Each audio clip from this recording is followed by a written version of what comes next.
Doing it to intimidate you. I know. These docket numbers don't exist.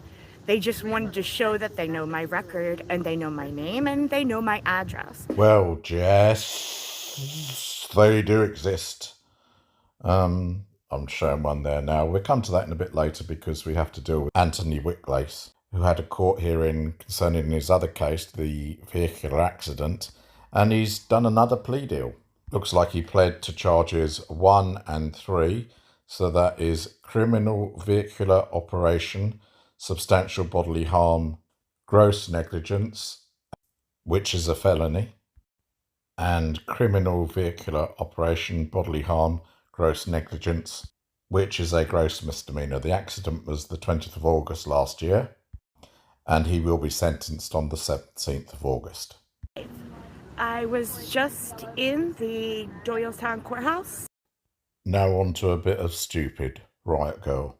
I made an anonymous FOIA request for criminal information about Bucks County police officers.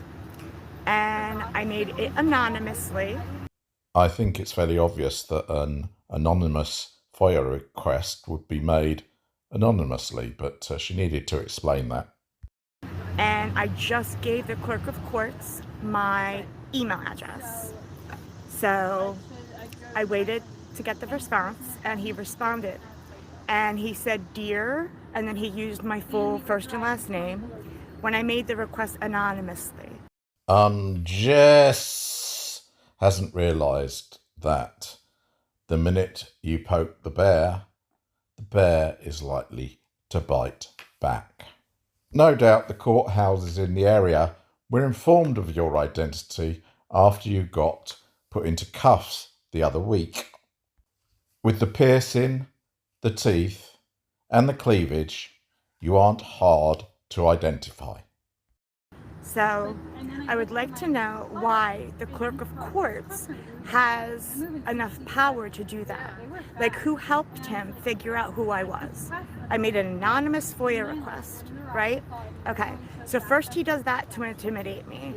He sends me the email with my full name in it, right? Okay, I thought that was it. No, that was not it. I just checked my mail this morning, and guess what was in it? Oh, Jess, do tell.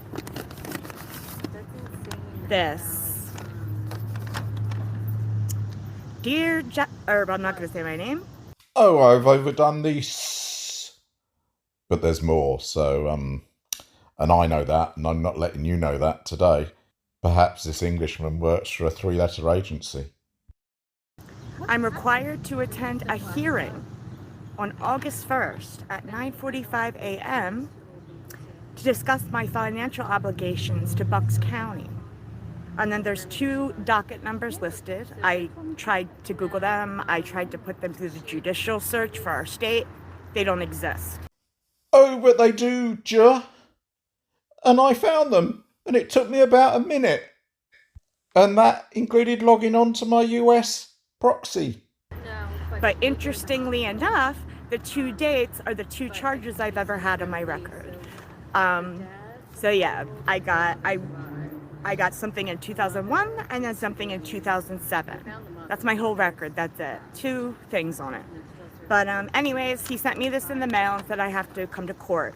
So I decided it's time for a revisit.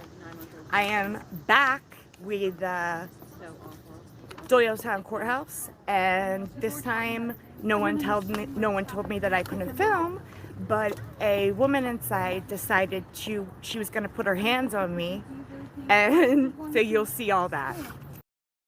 So Riot Girl poked the bear, and the bear found that she owed some money in outstanding costs and fines, and the frog found them. So this is the docket of the DUI case, and if we zoom down we'll see that there are court costs and fines, and going across to the amounts, they total in this case $1,616.56. And switching to the second case, there are just court costs due on this one, and zooming down to the bottom, the total here is $582.88. Now, unlike Anthony Wicklace, I have got my maths qualifications, and I've worked out that the total amount owed is $2,199.44. Now, in her video, she said she was told she owed just under $1,760. But regardless if it's $2,200 or $1,760, there's still some dollars that you owe, dear. And if you hadn't have gone out and been stupid with the camera, you probably wouldn't have received a summons to attend court in August to deal with this. Thanks for watching.